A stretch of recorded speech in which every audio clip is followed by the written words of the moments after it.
distinguished colleagues, on behalf of UNDESA and our partner, the Dag Hammarskjöld Library, it is a pleasure to welcome you to the second Open Science Conference, the second day of the conference. Yesterday, as Ariel was saying, our speakers reflected on the policies and actions that have been taken in recent years to advance open science. We learned about exciting initiatives to advance guiding recommendations on open science that are taking place at UNESCO. We were reminded of the importance of open science to advance the Sustainable Development Goals.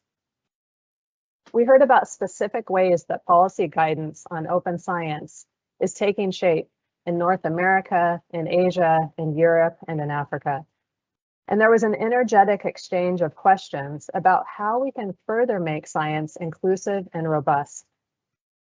It was clear from the presentations and the questions that there is a strong common motivation to share knowledge, to improve human well-being, to build capacity to tackle global challenges, and to build resilience against current and future crises.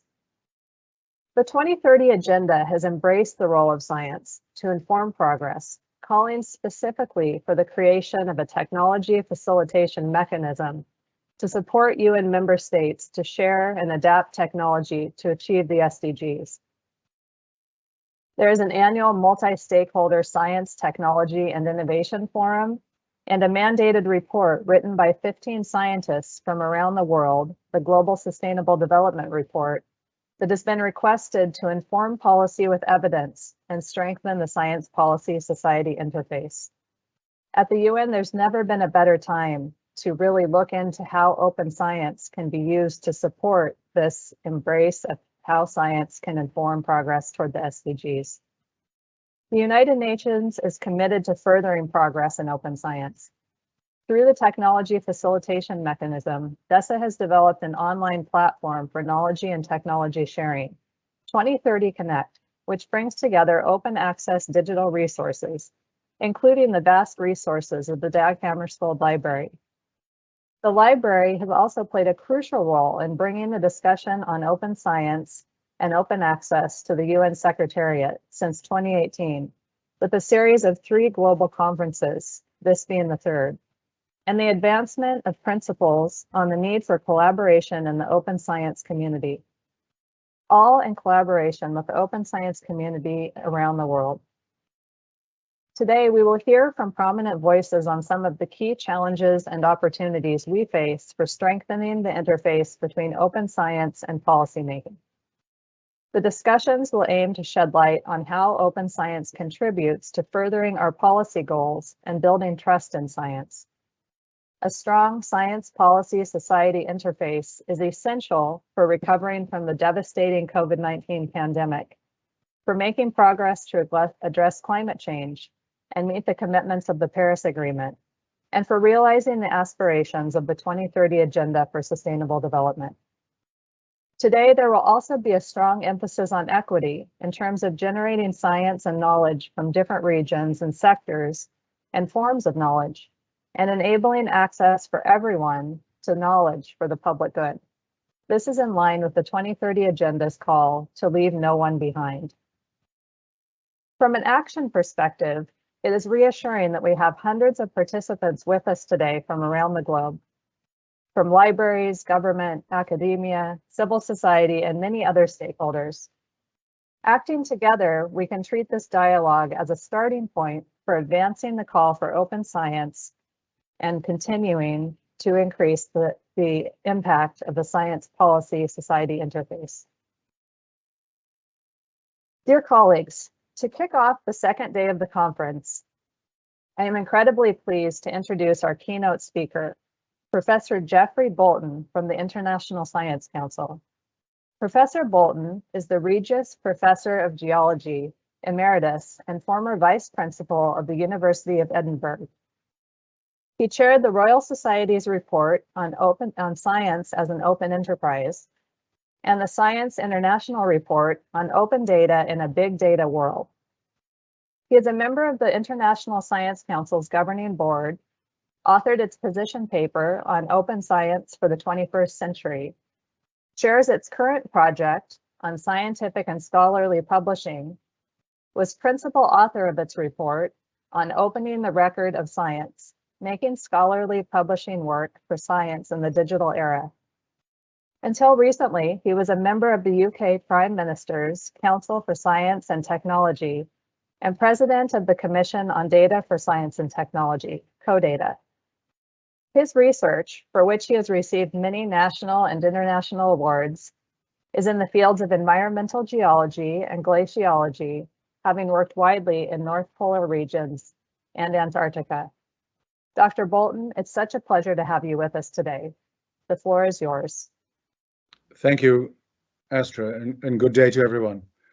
I've got a strange setup here. I've one laptop that captures my image and another one with my slides, so it'll probably give me a rather shifty sideways appearance, for which I apologize. So better for you to concentrate on my slides, I think. Yesterday's introductory plenary from Shamila Nair Bedouel scanned the horizons of our topics from the heights of the UN system and from the perspectives of UNESCO. I want to scan that same horizon, but from the perspective of a working scientist, and from that of the International Science Council, which is the representative body for the unions, associations, and academies of working scientists. The perspective from bottom up is usually different from the top down, but effective workable systems in society and government or in science usually require efficient interaction between both. Otherwise, the outcome is often abject failure. Science is an indispensable part of the human endeavor. It's not a dispensable luxury. It helps us make sense of and navigate the increasingly complex world we live in. We need it to advance our societies, to inform our education, spur innovation, address global sustainability, safeguard health and well-being, and as a stimulus to curiosity, imagination, and wonder. The irresistible image on the right-hand side of this slide is part of that wonder. It's a simulation of the cosmic web of gas and galaxy, which is now for the first time been directly observed by the Muse Observatory in Chile.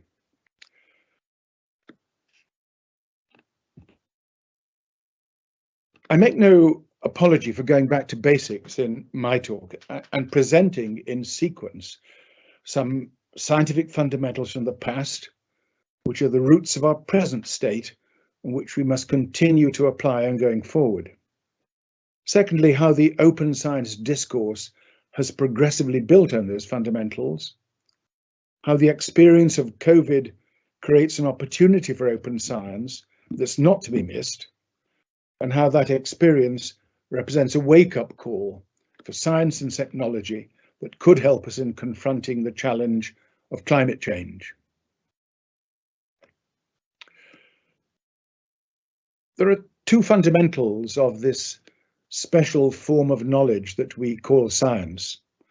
And by the way, for me, science incorporates everything you might teach in a university: medicine and engineering, natural science and mathematics, the humanities and social sciences. Sadly, there's no word in English for it. The German Wissenschaft, knowledge, is probably a better one. But the fundamentals of this science are firstly the maintenance of rigor by skeptical scrutiny of concepts and evidence, and their communication and dissemination. Those fundamentals don't change if we enter a new era of open science.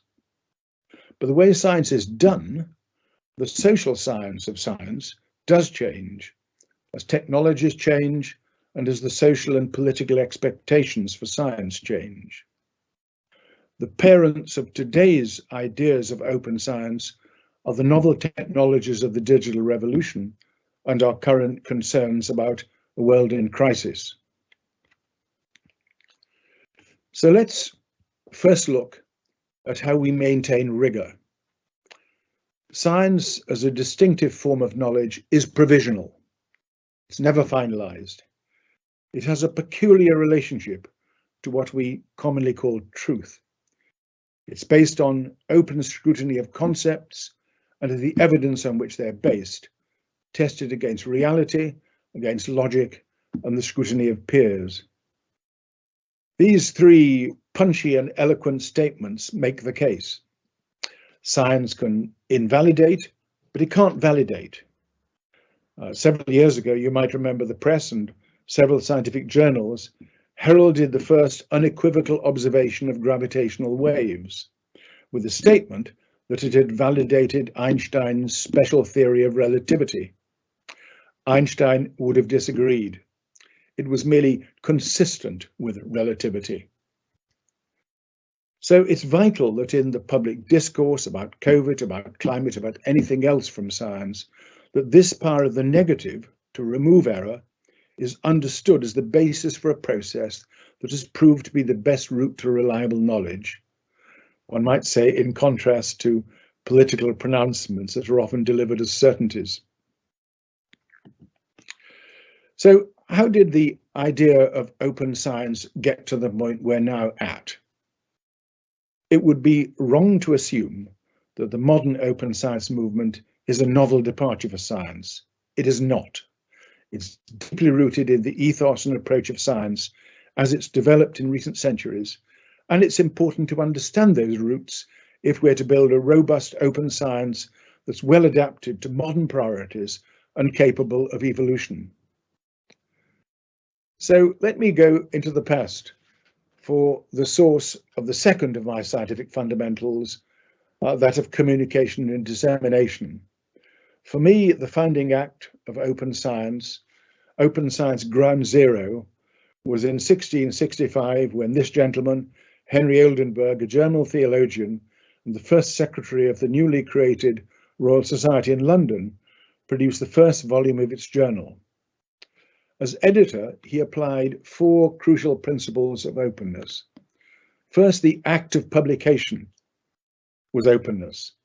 Secondly, he required that the evidence, that is the data that supports a scientific concept must be submitted at the same time, something that is scandalously lacking in many journals today. Thirdly, he required that papers should be in the vernacular and not in Latin.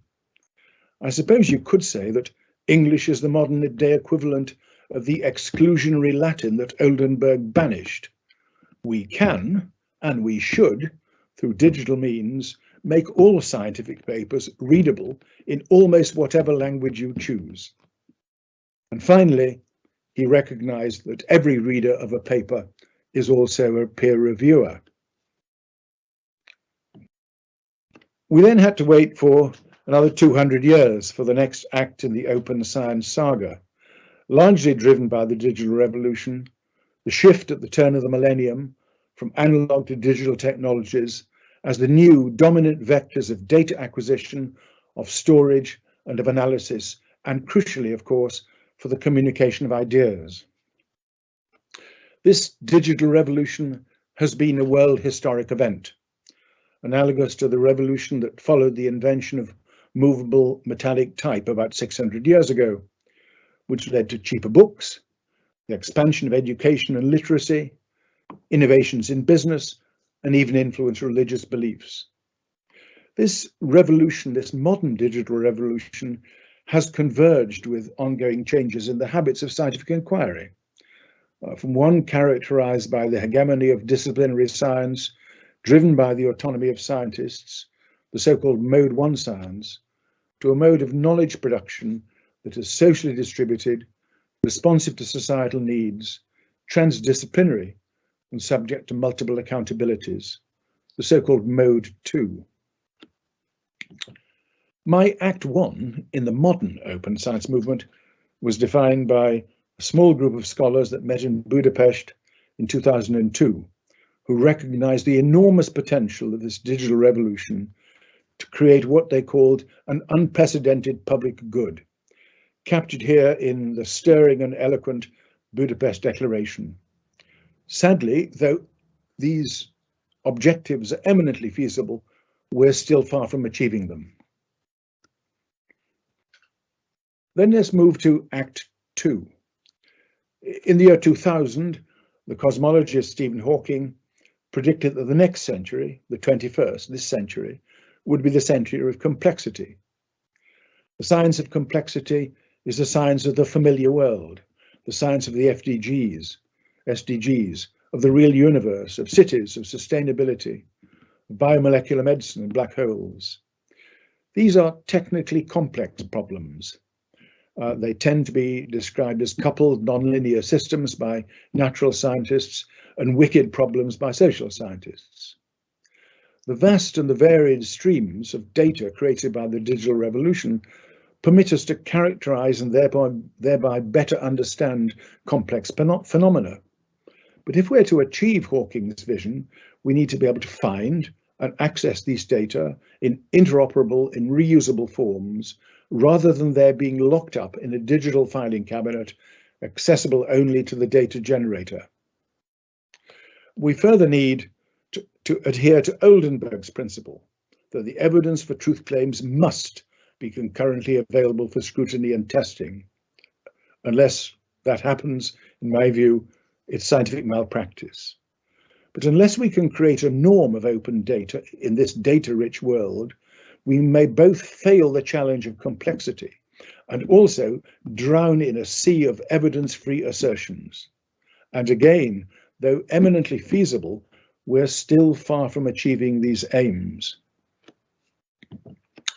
My Act 3 is openness to society, a crucial priority as we have learned from the pandemic experience, and captured here in the founding strategy document of the African Open Science Platform, the future of science and science for the future. The platform seeks to be a means of having scientists work with communities to create actionable knowledge. It seeks to enhance the credibility, the practical relevance, and the socio-political legitimacy of science in and for Africa. It seeks to strengthen the African voice in global science.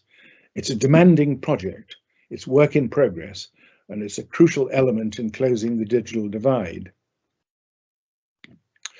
My Act 4 is represented by the work of UNESCO in the last year in creating a recommendation for open science that it's hoped will be endorsed at the General Conference of UNESCO in November later this year, and that it will hopefully influence member governments in developing and implementing effective open science policies. The UNESCO definition of open science, shown here on the left, although Shamila yesterday updated it somewhat, lists the processes of open science. An important complement to a list of processes, which may, after all, prove to be ephemeral, is this set of priorities set out by the International Science Council, which may be more durable and may be served in time by different processes. If form follows function, it's important to define the function as a basis for the form. The functions here on the right are about rigor, about democratization, about efficiency, inclusivity, complexity, and sustainability. However, merely because UNESCO recommends to governments that something should be done, it doesn't mean they will be. The response of people, scientists and researchers, particularly those in universities, and their willingness to change behavior will be a crucial success factor. Over the last 5 decades, the center of gravity of universities' work has shifted from education to research, and governments and universities have sought ways to incentivize academics towards research excellence. The result has been to choose a series of bibliometrics as measures of excellence. Of course, they're proxy measures. The number of publications or citations, journal impact factors, or university rankings are not a direct measure of the thing they stand for, but they have incentivized behaviors that have created a series of perverse consequences. Following the dictum, if you can't measure it, you can't manage it, you might recall, those of you that are somewhat older, that the US Department of Defense during the Vietnam War chose the enemy body count as the metrics of success. The bodies piled up, but the war was still lost. It's a characteristic of indirect proxymetrics, as described here by Goodhart's law, that if a measure becomes a target, it ceases to be a good measure. Why? Because when applied to people, not things, the measure can and is be gamed. In our case, that sustains outrageous general prices that discriminate against the global south and low and middle income countries. It drives predatory publishing. It incentivizes academics to churn out yet more papers when they could be better employed educating the next generation. And it undermines many of the attributes that are essential to open science. Fortunately, the tide may be turning. There are important changes in approach in China and in the Netherlands, where assessment criteria are being adapted that are designed to incentivize open science, and that should spread. Then came COVID-19. It has been, and it'll continue to be, a globally devastating experience. But it's also been a stress test for science and for the geopolitical system. Science has largely passed the test, demonstrating its capacity, the capacity of the international scientific community to mobilize in a crisis. Could this be the springboard for a new era of open science?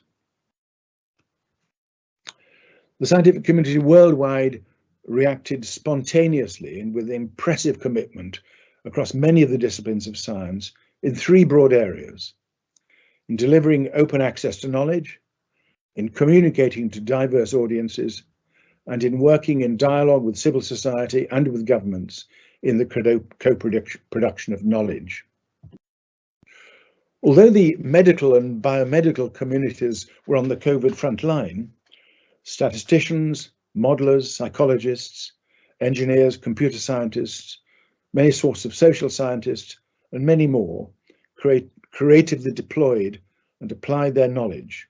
They produced databases and websites, short-circuited the cumbersome processes of conventional publication through the use of preprints, shared data and ideas with unprecedented openness in ways that set aside the conventional constraints that I've referred to, and across the public-private interface.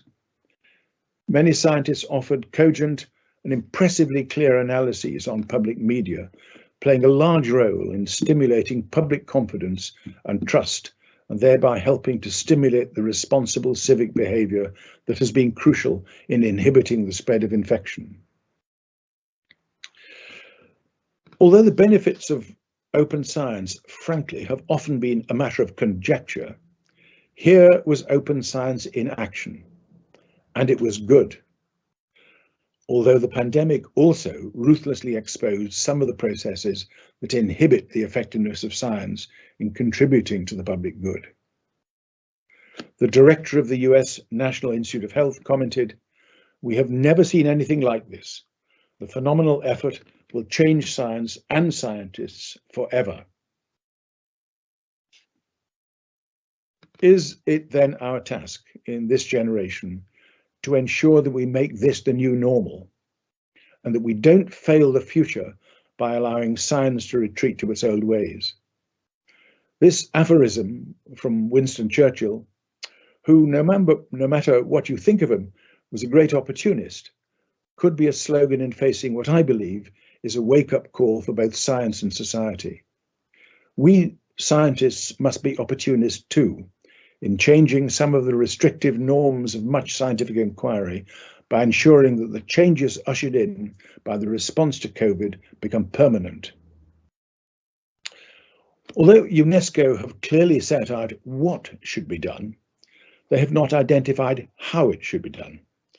That largely lies in our hands, in the hands of the scientific community and its institutions, the academies, the unions and associations that we've created, the universities that employ us and whose ethics we influence, and the funding bodies that support science in its contribution to the global public good.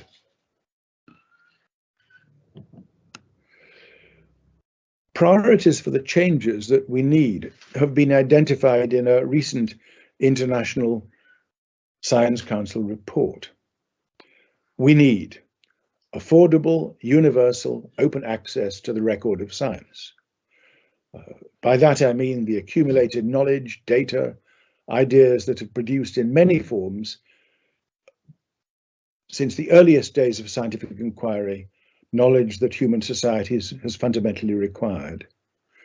We need to reform a dysfunctional commercial publishing model that currently fractures the international scientific community along GDP lines, denying access to readers or authors or both, particularly in low and middle income countries. We need open licensing that does not place the record of science behind high paywalls and inhibits modern methods of knowledge discovery, and that represents an extraordinary free privatization of a publicly funded resource, which in almost any other sector of society would be regarded as an outrage. Peer review is on life support, crumbling under pressure. Data, which should be regarded as a first-class output in the record of science, is yet, much of it at least, inaccessible or lost. The failure to publish citable data plays a large role in the epidemic of non-reproducibility that plagues science and undermines the potential to understand the complexity that underlies many of today's global priorities. The Library of Record has been superseded, but hasn't yet been replaced by its digital successor.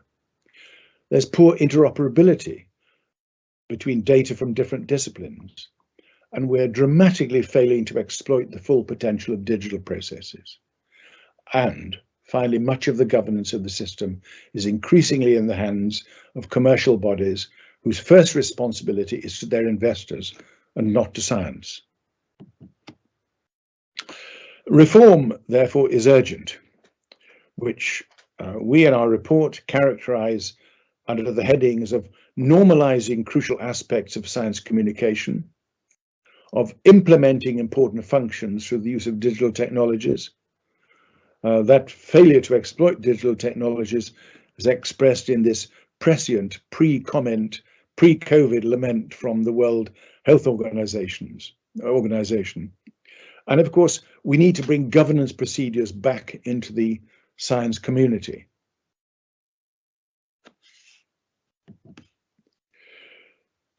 The need for a federated international system of distributed governance inspired by common standards that benefit all, rather than merely the rich and developed, is illustrated by the international effort in response to the 2014-2016 Ebola epidemic in West Africa, with support flooding into the continent from many quarters. What is depressing is what happened to the data after the end of the outbreak. It went with the international groups as they returned home, back to their home laboratories. Although steps have been taken to correct this, it does illustrate the need for good governance of open science that respects the different interests of different regions and groups. If open science is to support rather than undermine the scientific efforts of low and middle income countries, as it readily could, but rather be a means of closing the digital divide, effective governance of matters like this is a key priority. Provided we can avoid pitfalls such as the ones I've just illustrated, and that we can build on the experience of the scientific response to COVID by developing a new normal of open science, then the pandemic, though devastating, may well have proved timely in providing lessons for us in facing the other, looming, larger and more fundamental global crisis, that of climate change. So, what are the lessons from COVID for climate? My lesson one is this: we live in a world interconnected not only by travel, but by wind, water and weather. The local infects the global, and the global determines the local. It's nature telling us that the new global ecology that we've created through our ravaging of Earth's resources holds great risks for humanity. It's telling us that local impacts of our actions are transmitted through the global ocean, the global atmosphere, and through global cultural, economic, trade and travel networks to become global impacts. It's telling us that national solutions alone are quite inadequate, that we must resolve the underlying causes of our vulnerability through global collaboration, revitalize global institutions by investment in public goods. And it's telling us that impacts are most likely to fall on the already poor and disadvantaged. The pandemic has also been a stress test for international political collaboration. So far, it has failed the test. To quote Richard Horton, the human family seems to care so little for itself that we've been unable to pool our experience, our understanding, and our knowledge to form a common and coordinated response. It has been a wake-up call for humanity's response to climate change. Will leaders at COP26 respond to that call? It's our deepest hope that they should. My lesson 2 is a fundamental dualism, long embedded in human philosophy and perspective, that has been between nature on the one hand and human civilization on the other. Scientific discoveries of recent decades have demolished that distinction, but it's a distinction that continues to be damaging in the way that we conceive of the human economy as being restricted to transactions between human actors. Transactions with nature have been relegated to externalities, the equivalent of unpredictable lightning strikes from outside the human economic bubble. As a consequence, the sources and sinks of mass and the exchanges and transactions within nature and within human society are conceived separately, even though they're inextricably entangled. We need to find ways of valuing both as part of the same planetary economic system.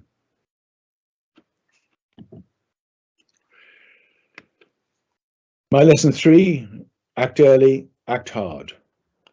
For COVID, the grim consequences of missing the early warning calls for action have been exposed in several deadly waves of explosive exponential growth.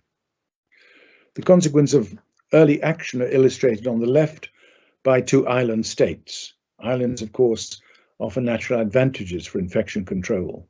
One, Taiwan, informed by its earlier SARS experience, imposed controls in late December 2019, with a dramatic early success in holding down infection that you see here.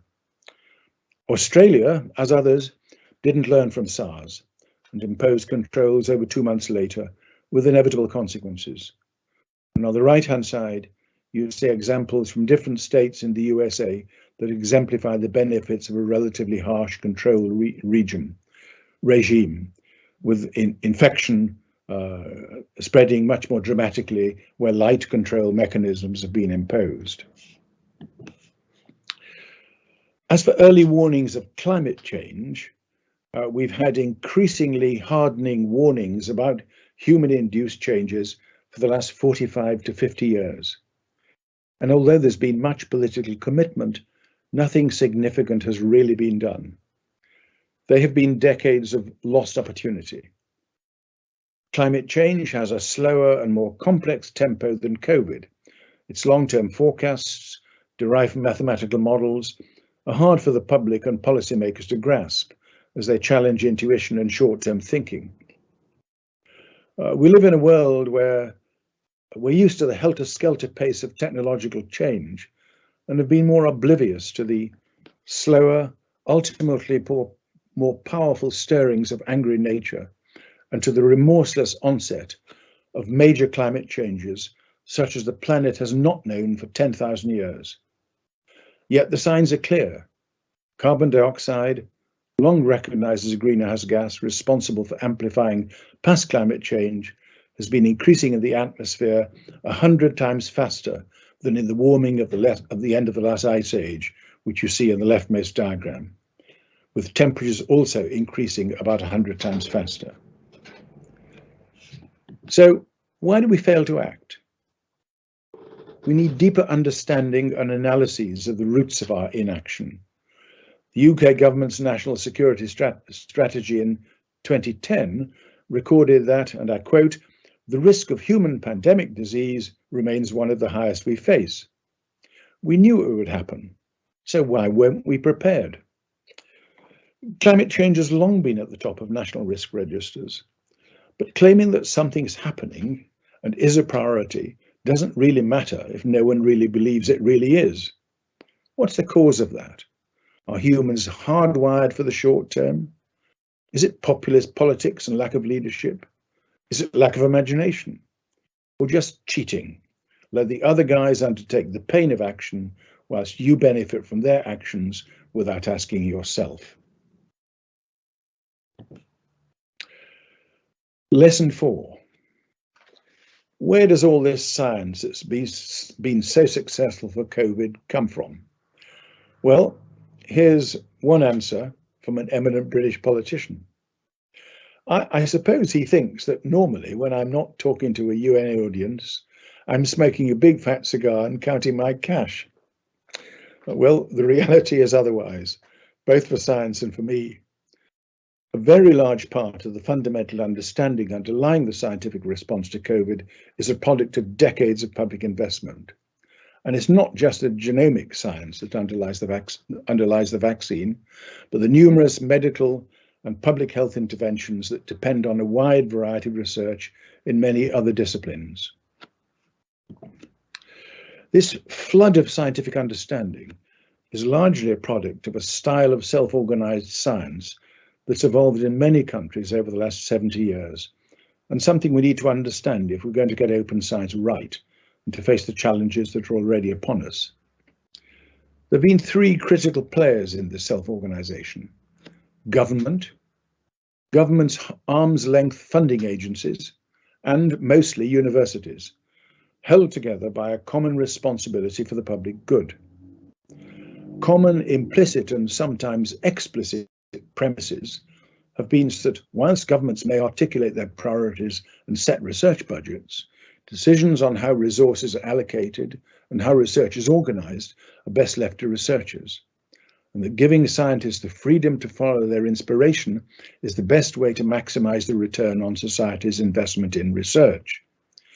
It has produced not only major advances driven by clearly defined needs and directed funding, but it's also generated a broad spectrum of understanding, not driven by existing needs, but by curiosity and opportunism, largely again in the universities, where it's been enabled by the principles of academic freedom.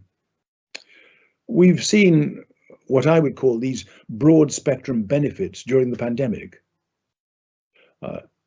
In relation to climate, way back in the 60s and 70s, those who studied climate change, and I was one of them, had long hair and very colourful socks and were regarded as irrelevant to contemporary needs, though we were harmless, until our discoveries revealed the reality and the causes of climate change and their consequences for human society. The self-organising model that generates these varied outputs is one that open science needs to be built on.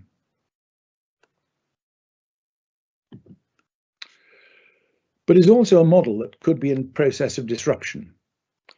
In recent years, major commercial publishers have been transforming themselves from publishing service providers to tech companies, operating service platforms like other tech companies, in which they not only continue their traditional role of publishing the data of science, but also collecting data about science that they derive from those services, positioning themselves as owners of strategic intelligence that is vital to scientists, their organizations, their funders and national governments.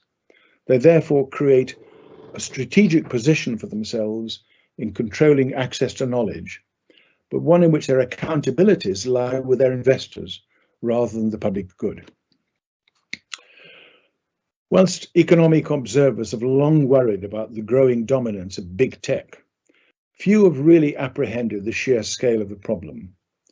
Today's technologies have handed exorbitant market power to dominant players across all sectors, to the detriment of many societies. The same process could easily happen in science. Some might argue it's already happening, and would undermine the potential for open science in a dramatic way. It's time for the science community and its institutions to take back control. A valuable lesson from COVID has been captured by this image. showing that the so-called Swiss cheese defense. There's no silver bullet, single intervention that will solve all aspects of a complex problem. Many layers of intervention, the Swiss cheese slices, if you like, are needed that are individually applicable to different settings and different communities if effective barriers to harmful impacts are to be created. It's a complex problem, but it's one that modern data resources are well adapted to solve, which open science, with the creativity and agility exemplified during the COVID crisis, could exploit and apply in developing a practical roadmap towards sustainability, provided, and this is vital, that there is a global political will, which we need in order to release those energies and potentials and support them. And we must pray that it will be generated at COP26. And the final lesson is that COVID and climate change are different. There is no vaccine for climate. Unless, of course, we deploy a powerful, unproven technology designed to impede natural processes on a massive and completely unprecedented scale. But that would be like poking an angry tiger with a stick, an unwise move. Thank you. I look forward to discussion. Thank you so much, Professor Boulton. That was truly, I think, a sweeping and very profound presentation that has us all reflecting on many different things.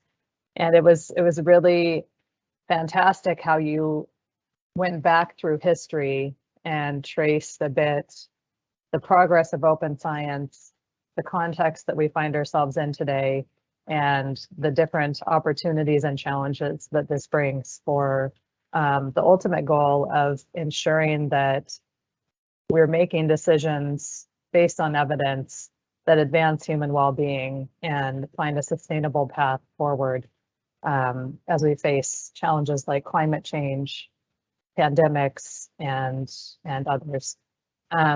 We have a few questions from the audience that I would raise.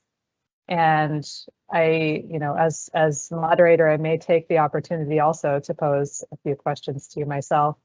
I think we have time for maybe 2 or 3 rounds. So if you don't mind, I'll maybe give you 2 questions at a time, and then you can respond. And then towards the end, you can close with any final statements. One of the questions I wanted to put forward, and you kind of ended on what is going to guide science toward the greater public good. And I wondered from your perspective, with the adoption of the SDGs and commitments to the Paris Agreement and much of this guidance and shared goals from the global community coming together, how you see that impacting the direction of science. Because one of the things I think you pointed out very much is that science is a very messy process, and it's deeply linked to societies. And in the case of Africa, you quoted the socio-political legitimacy of science, which was a very interesting way to put it, that for science to have an impact, it really has to be embedded in social structures, trust, and other factors that have a profound impact on whether science does have a role in pushing forward the actions that we take. So in this context, with the SDGs, with the Paris Agreement, with the 2030 Agenda, is this going to really give a boost to science for the public good? The other question to pose is, regarding the discussion of why we fail to act, shouldn't we bring profit into the discussion? Particularly, I think in the more recent part of history, and your figure with the cigar and the story, with patents, with profit incentives, how does open science navigate that kind of context? Because there are the arguments that profits motivate larger investments in science and progress towards advancing science than open science would. So how to navigate that space of profits versus openness, and or is that a dichotomy that needs to be considered? Over to you. Okay. Well, let's take those two. The first one about socio-political legitimacy, and the second about profit. One of the things I think that the COVID experience has done is to put science and scientists on the front line. And what's been quite extraordinary is the way in which scientists have changed their behaviors. If you were a man from Mars looking down at the science enterprise in pre-COVID years, I think you would conclude that the function of science is to generate lots of papers, and that's it. Papers, of course, are crucially important, but it's not everything. And it's just the diversity of responses, the recognition that we need to speak to people in ways that speak to their circumstances. You can't speak one way in New York and speak the same way in Buenos Aires. Perspectives are different. The socio-political setting is different. One has to adapt. And I think what many scientists have done is learn to adapt. Many of them that have appeared on broadcast media have been quite extraordinary about the way in which they've been able to adapt and have come back for more and more, largely because they've been selected in a Darwinian sense by the approval of their audiences. So I think this is a high point for science in some way. So I think that we have gained legitimacy over this last period. The important thing is to learn from the experience and learn that we must come out of our laboratory and speak to best effect. Of course, there is a problem, and that is that we're dealing with a world which has changed dramatically over the last when has the opportunity to broadcast their ideas. We have to live in a world where there's a marketplace of ideas, which is much more difficult to control the discourse. On the other hand, we've learned over the last year that we can do that to a degree, even in the face of contradictory narratives, and we must hang on to that knowledge. If we go back into our laboratories, we'll lose the capacity to be able to cope with the denialism that's around. As to profits, of course, I'm not denying the enormous importance of profit. But for me, the great virtue of capitalism is in the competition that it generates. So the fact that I might produce something rather clever that does more things than my competitors means that I get more, that I sell more, and I make progress. One of the difficulties of the modern world is that we have seen the monopolization on a massive scale, utilizing new digital media, which actually has dulled competition. And of course, the other major problem is that if the purpose is to profit, then short-term profits will be made by continuing to destroy the planet we live on. So somehow we've got to find ways of guiding the creative processes of private capitalism in ways that are consistent with human values in the long term. So there's nothing wrong with profit unless if it performs a social function, which it can be good at. But one of the difficulties is monopoly, which is an antisocial function, and the other one is simply that it is ultimately not guided by moral principles. We need to embed them now more than ever. Excellent, thank you. I think we have time for one more round of questions, and then you can also make some final comments in that moment. We have about 6 minutes left in the session. We have a question on the funding situation and whether funders of science can play a role in requiring open science practices, and if so, why are more funders not doing this? Another question relates to the local level and how to involve universities in supporting open science and bring open science to a place that generates local evidence. And this, I think, very much, you've made a good point that we have to have global cooperation, solidarity, and collaboration to tackle the types of challenges we face. At the same time, most actions end up being context specific. So can open science motivate more local level evidence? And just one final question, you had mentioned the digital revolution, and there's a figure where it became clear just how quickly the sharing of knowledge could accelerate with digital technologies. What are some of the main opportunities there and challenges that we might see impacting where open science goes in the next 10 years? With that, those questions, I turn it over to you to provide your response and also to make any concluding points that you would like to make. Yes, funders first. Funders don't operate in a vacuum. I mean, funders have learned to play this complicated game between government on their one side and universities and other researchers on the other side. So funders can't simply say, this is what we want to do, you must do it. And in fact, they're not inclined to say that, and they should they not, they went not inclined to say it that way.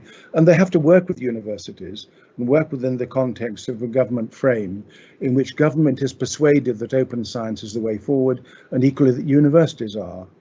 One of the problems, of course, for universities is that they have to cope with these international ranking tables, which are rather peculiar animals, where universities desperately try to claw their way to the top. But I would say that the criteria which are used to define a good university are less than clear, and the ranking tables themselves are really intellectually bankrupt. So somehow universities have got to be able to pull themselves away from those rankings, which drive them towards behavior which isn't supportive of open science. So I think there's a three-part enterprise that needs to take place. And I would say that funders are moving. Funders are moving as quickly as funders should. There are some cases, there are some laggards, there are some leaders, but I would say that funders are moving. Universities are a difficult case. I think universities are under pressure from some within the university frame to move towards open science. Many of my colleagues, indeed many of the younger ones, hardly hear about open science and its priorities. The UNESCO recommendations are highly unlikely to get down as far as people on the laboratory bench, and so we somehow have to inspire our colleagues with aspirations that are directed towards the greater public good, and at the same work with them to demonstrate ways in which moving to open science will neither impose greater burdens on them, nor will it inhibit their careers, because it's the career determinant of many of the assessment systems that inhibits scientists from working in, I would say, more intelligent ways. What was the last? There was a last comment, last question you asked. The digital revolution and what types of opportunities and challenges this is bringing for open science. Well, I think one of the most fundamental. I do think the communication of science is absolutely crucial. And at the moment, we have a system which I believe is really quite dysfunctional, where the prices for what are regarded as high-end journals are really quite excessive, cutting many out of the system. And if we're going to change that system, I think, first of all, we need something to move towards, and secondly, something to promote that movement. And the promotion of the movement, I think, is about changing the assessment criteria. The direction to which we should move, I think, as implied by our friend from the WHO, the journal is really an anachronism. If we had platform independent indices, not the company indices which drive you towards their own journals, but platform independent indices, and could produce overlay journal capacities for many preprint systems, then I think we have the potential to create a much more dynamic, a much more agile, and a much more effectively directed publication system.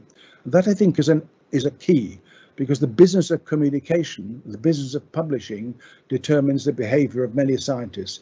We want to change behavior, we've got to change the way in which publishing happens. Unless we do that, we won't change behavior, and open science will remain a dream. Thank you so much, Professor Boulton. This has really been a wonderful way to start the second day and to kick off the discussions that will take place on the Science Policy Society interface, on inclusion and equity, and on trying to leverage open science to tackle some of the really huge challenges that we face today.